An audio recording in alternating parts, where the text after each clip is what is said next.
সুচরিতা আসো। এই চিঠির কোনো প্রয়োজন তোমার হয়তো আর নেই।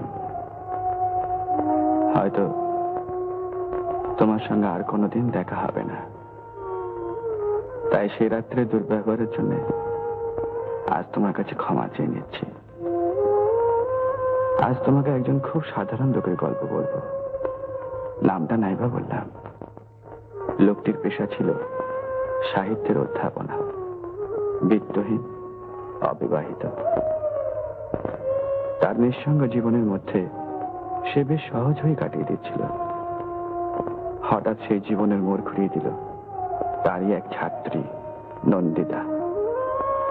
সুন্দরী, বিদুষী, অর্থবান ঘরের একমাত্র সন্তান। যাত্রে কোথাও তাদের মিল ছিল না, কিন্তু নন্দিতা তার মনে সংসার গড়বার অভিলাষ এনে দিল। নন্দিতা তাকে বুঝিয়েছিল যে তার সঙ্গে মিলিত হবার জন্য সে সব কিছু ত্যাগ করতে পারে। অধ্যাপক নন্দিতার এই ত্যাগ, এই ভালোবাসার পরিপূর্ণ মর্যাদা দেওয়ার জন্য রাজি হলো তার সঙ্গে নিজের জীবনকে যুক্ত করতে। কিন্তু কিছুদিন পরেই দেখা গেল বাড়িতে সানাই বাজছে। নন্দিতার বিয়ে। পাত্র ব্যারিস্টার। গাড়ি বাড়ি কোনো কিছুরই অভাব নেই। নন্দিতা নিজেই তাকে পছন্দ করে বিয়ে করছে। দুদিন পরে সীমন্তে জল জলে সিঁদুর রেখা এঁকে নন্দিতা আবার যখন সগৌরবে এসে কলেজে নিজের পুরনো আসনটিতে বসল, সারা ক্লাস জুড়ে শুরু হলো গুঞ্জন, চাপা হাসি, কানাকানি। এক দরিদ্র অধ্যাপকের মূর্খতার মজাদার খবরটা তারা প্রাণপণে উপভোগ করছে। লজ্জায় অপমানে সেই দিনই চাকরিতে ইস্তফা দিয়ে অধ্যাপক বেরিয়ে পড়ল পরিচিত সমাজের দৃষ্টির বাইরে, নিরুদ্দেশ জীবনের পথে। এরপরের ঘটনা 1 বছর বাদে গিরিডি স্টেশনের প্ল্যাটফর্মে। সংজ্ঞাহীন এক সহযাত্রিনীকে ধরাধরি করে ট্রেন থেকে নামাচ্ছে সে। বুড়ির সঙ্গে কোনো লোক নেই, তাই সেবা পরিচর্যার ভারটা এসে পড়ল তারই ঘাড়ে। পকেটে পয়সাও নেই, তাই সহজেই নাম মনে পড়ে এমনি 2-1 বড়ি হোমিওপ্যাথিক ওষুধ কিনে খাওয়ানো ছাড়া আর কোনো উপায় রইল না। বুড়ি বেঁচে গেল নিজের আয়ের জোরে। মাঝের থেকে নাম ছড়িয়ে গেল এই ভবঘুরে লোকটির। সাহিত্যের অধ্যাপক হলো হোমিওপ্যাথিক ডাক্তার। নতুন আশ্রয় হলো এইসব বিত্তহীন সরল দেহাতি লোকেদের মাঝে। ক্রমে গিরিডির লোকেরা জানল লোহাপুলের ধারে থাকে একটি বোকা লোক, যে শুধুই পরের উপকার করে বেড়ায়। শুরু হলো নতুন জীবন, মেয়ে পাহারা দিয়ে বেড়াবার কাজ।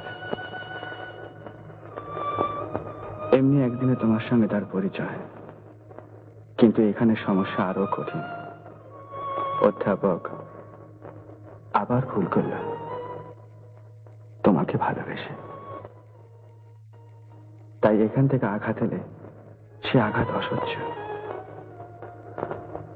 তোমাকে সেদিন ফিরিয়ে দিয়েছিলাম জ্যোতিকা, কারণ জীবনে ভুলের জেরা টেনে বেড়াতে চাইনি। আমি তোমাকে বিশ্বাস করি না উদাসীনের মেয়েকে। উদাসীনের মেয়ে উদাসীনের গণ্ডি কেটে বেরিয়ে আসতে পারবে, এই বিশ্বাস যদি আমার না থেকে থাকে, তার জন্য আমাকে ক্ষমা করো।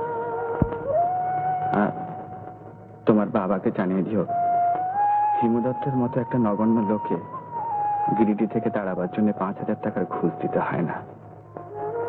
বিত্তহীন, আভিজাত্যহীন এক নগণ্য লোককে ভালোবাসার লজ্জা থেকে তার মেয়েকে মুক্তি দেওয়ার কর্তব্য আমার নিজের। হিমাদ্রি।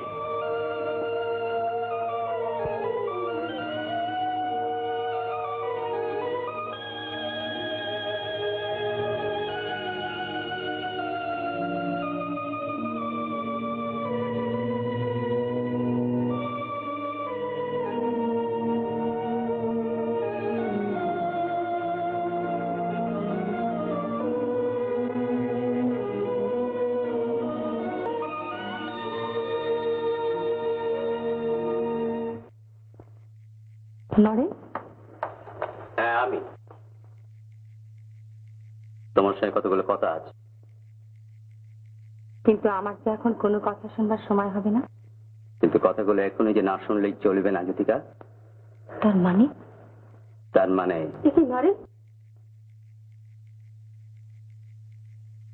তুমি কখন এলে? এই মাত্র। ও তা আসবার আগে একটা টেলিগ্রাম করলে না কেন? তার সময় ছিল না দিদি। কি হয়েছে কবিতা?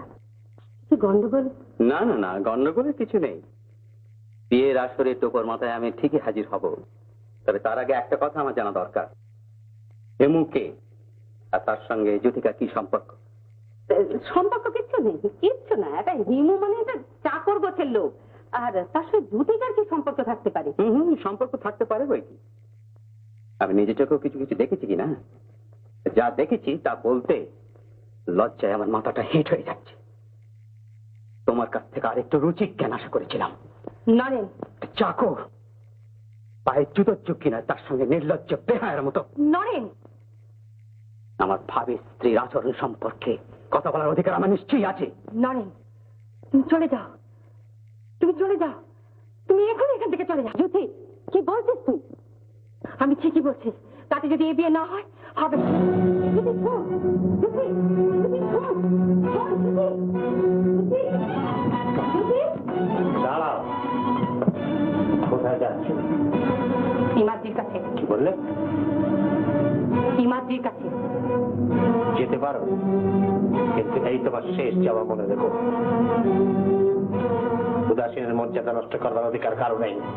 একটা রাস্তার ছোট লোক লোফারের সঙ্গে মেলা বেজা আমি কিছুদিন সহ্য করবো। লোফার? লোফার তুমি কাকে বলছো? উদাসীনের লোকেদের দুর্ভাগ্য যে তাকে তারা জানলো না। যাকে তারা ছোট লোক চাকর বলে অপমান করলো, সে তাদের চেয়ে অনেক বড়, অনেক অনেক বড়। এই তার পরিচয়।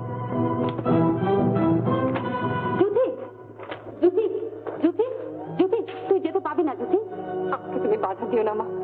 আজ আমাকে তার কাছে যেতেই হবে, যেতেই হবে। আমাদের কথা ঠেলে তোর এতদিনের শিক্ষা রুচি সব বিসর্জন দিয়ে সেই লোকটার কাছে তোকে যেতেই হবে? হ্যাঁ মা, আমার এতদিনকার শিক্ষা রুচি সবকিছু অহংকার ভুলে গিয়ে তার কাছে আজ আমাকে মাথা নিচু করে দাঁড়াতেই হবে। আমাকে তার কাছে আজ ক্ষমা চেয়ে নিতেই হবে। ক্ষমা? কিসের ক্ষমা? সব অপমানের জন্য আজ আমাকে তার কাছে ক্ষমা চেয়ে নিতেই হবে মা। জ্যোতি,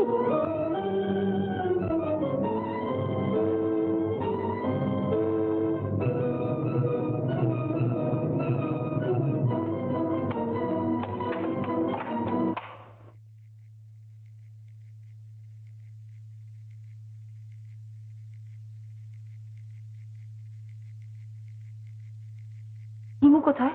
সে তো এখানে নাই। নেই? নেই মাইজি, ও তো আভি টিউশন চলিয়ে গেল। হ্যাঁ মাইজি, ও তো গিরিটি ছোড়কে চলিয়ে যাবে। না, না,